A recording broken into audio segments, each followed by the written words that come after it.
Europe 1. Punchline, Laurence Ferrari sur Europe 1.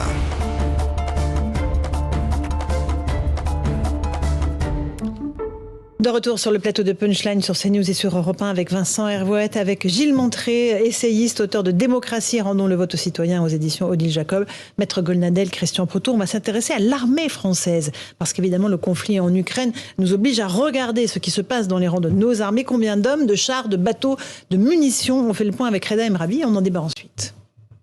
Où en est l'armée française ? Un récent rapport parlementaire publié avant la guerre en Ukraine explique qu'à l'heure actuelle, les forces engagées ne pourraient pas tenir durant un conflit de longue durée. Première défaillance, le budget.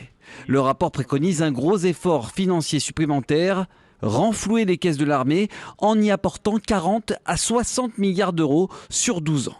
Par ailleurs, l'armée comptabilise plus de 200 000 militaires, pas suffisant pour Vincent Desportes, ancien général, qui déplore un manque de moyens humains et logistiques. Le problème de l'armée française, c'est qu'elle est excellente, mais qu'elle est toute petite et qu'elle n'a pas ce qu'on appelle d'épaisseur stratégique. C'est-à-dire qu'on a effectivement très peu de munitions, de pièces de rechange, parce que ça, c'est le résultat de 25 années de décroissance de nos budgets militaires. Sur les équipements, en 2021, la France comptait 98 Rafales, un nombre insuffisant selon le rapport. Elle possédait 222 chars de combat alors qu'elle en comptait 1341 30 ans auparavant. Même si l'opération Barkhane touche bientôt à sa fin au Mali, la France a aussi concentré quelques forces sur d'autres conflits ces dernières années. Pour Jacques Attali, une seule solution, la production. Comme notre armement n'était pas en surnuméraire, à un moment, oui, ça s'appelle les vases communicants, on a certainement moins d'armement, je l'espère, puisqu'on en a donné. Donc forcément, on doit, à un moment ou à un autre, on va manquer. Donc on va se trouver en situation où notre propre défense ne sera plus crédible. Donc il est normal de les produire, et si possible, le plus vite possible. Depuis le début de la guerre, la France aurait livré quelques munitions aux Ukrainiens, mais le ministère de la Défense reste évasif quant à la nature des armes et à la quantité fournie. Christian Proto, l'armée française s'est appauvrie au cours des dernières années. Elle n'est pas capable de mener un conflit de longue durée? Alors, absolument. L'armée française, elle n'est pas capable de mener ce type de conflit. Mais la vraie question, c'est pas ça. Est-ce que c'est ce type de conflit qu'il faut mener? Est-ce qu'il va y avoir une invasion de la France? Alors si, au niveau stratégique, la guerre que l'on imagine, c'est une guerre qui va venir un peu comme l'Ukraine qui est envahie par la Russie, effectivement, ce type de combat que l'on croyait complètement dépassé d'un autre siècle, ce combat d'invasion avec frontal, armée contre armée, si on l'imagine, c'est fichu, c'est même pas la peine d'en parler.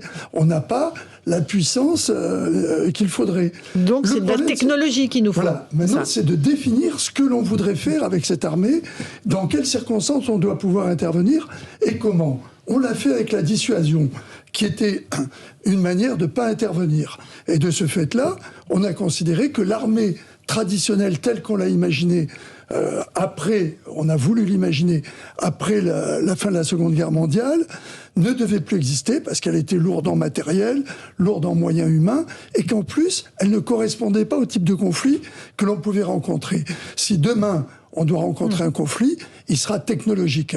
Et si demain, on ne fait pas des drones, si la guerre de demain, on ne fait pas des drones, si on n'équipe pas chaque fantassin de javeline qui peut, lui, avec un truc à 70 000 euros, détruire un machin à 3 millions, on n'y arrivera pas. Un tank, en l'occurrence. Vincent Hervouet, sur l'armée française, pour le coup. Le préfet a complètement raison, c'est-à-dire que pratiquement depuis Colvézi, depuis presque 40 ans, il y avait une dissuasion qui était une sorte de paratonnerre, d'assurance qu'on ne mourrait, on ne pourrait pas nous agresser, qu'il ne peut pas y avoir de guerre de haute intensité faite par les Russes, pour parler simplement.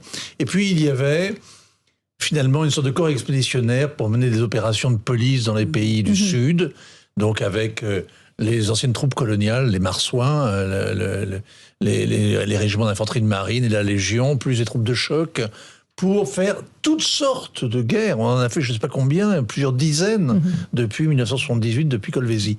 Et entre les deux, peu à peu se sont réduits, effectivement, et les équipements, et les effectifs. La professionnalisation n'a pas changé grand-chose. Regardez, là, c'était pas le nombre de navires à la mer, mais la France a un immense domaine maritime. Mais si les Chinois voulaient mettre la main sur la Nouvelle-Calédonie ou sur autre chose, ils n'auraient aucun problème sur le plan militaire, en tout cas.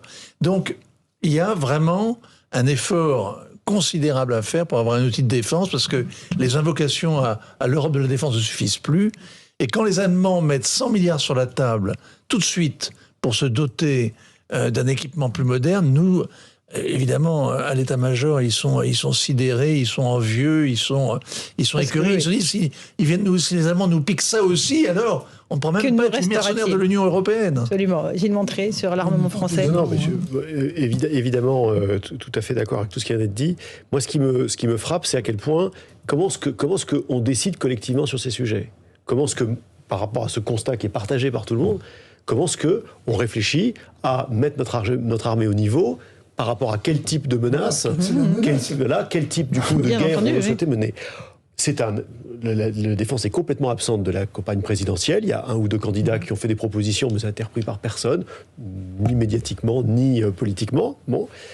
On voit que dans d'autres pays, c'est pas propre à la France. En général, la défense, ça passionne pas les campagnes présidentielles, mais il y a des parlements qui jouent leur rôle.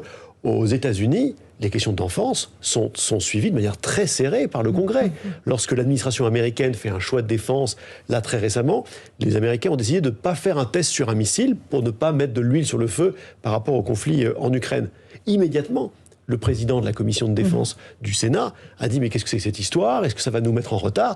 On a un dialogue stratégique. Nous, en France, il y a eu, on parle de ce rapport du Sénat, quand Christian Cambon, le président de la commission Affaires étrangères et Défense, a présenté tous ces chiffres-là en disant on ne pourra tenir que 4 jours en termes de munitions, il nous manque 5 à 10 milliards par an, il va falloir qu'on modernise nos missiles, nos avions, il faut qu'on remplace les Rafales qu'on a vendus à la Grèce, il faut qu'on réfléchisse aux drones. Bon, il a dit ça et puis c'est rien passé. Il s'est rien passé. Maître Golnadel. Je crois que c'est avant tout une question philosophique. On a complètement changé de monde. Je me permets vous avez notre président de la République, le candidat président, qui a expliqué que l'histoire était redevenue tragique. Rien n'est plus faux. L'histoire a toujours été tragique. Seulement, nous avons vécu certains ont vécu dans un monde irénique où la paix était arrivée en Europe, où les frontières n'existaient plus, où la notion même d'invasion était quelque chose de complètement abstrait, qu'on ne voulait même pas voir. Et puis tout d'un coup, on se réveille un matin et on s'aperçoit que les frontières, c'est important.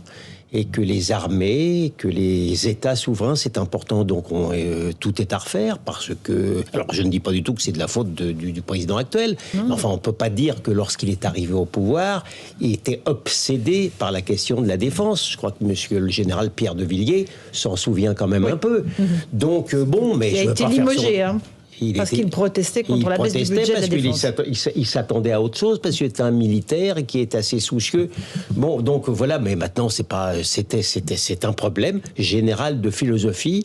On s'est aperçu à nouveau, curieusement, que le monde était tragique. Christian Proutot, un tout petit mot là-dessus. Oui, juste une chose, il faudrait rappeler que dans le calcul qui était fait sur les fameux 3% au niveau de l'Europe, on avait essayé de faire comprendre que nous, le fait qu'on était à peu près les seuls avec les Britanniques, quand ils étaient dans l'Europe, à avoir une armée, ça plombait ces 3% et ça pouvait intervenir, on voulait faire sortir. Ce qui n'était pas accepté, ce qui fait que tout le monde... par rapport à un monde idéal, par rapport aux Allemands, sur le chiffre que les Allemands pouvaient apporter au niveau européen, par rapport à l'équilibre de leur économie, faisait qu'on a rogné de plus en plus sur l'armée, justement pour pas plomber ces foutus 3%. Sauf que, à partir du moment où on se rend compte que peut-être l'armée a une importance, on est en train de recalculer. Mais quand vous dites donner le chiffre des Allemands, faut pas oublier qu'ils partent de zéro, ou pratiquement. Donc il faut beaucoup d'argent. Mais c'est pour ça que c'est une révolution pour eux. Voilà, c'est une révolution. Totale. Et si c'est pour faire du conventionnel, j'en reviens à ce que je disais tout à l'heure, c'est une stratégie qui n'est pas la bonne. La guerre de demain, et on l'a vu avec l'Ukraine, avec des hommes qui bien sûr sont sur le terrain, mais équipés de matériel ultra-moderne par rapport à des chars, par rapport à des choses qui sont de notre temps. Et le fameux rouleau compresseur, je suis désolé, tout le monde disait qu'il allait écraser, mais il s'est enterré dans la Rasputitsa.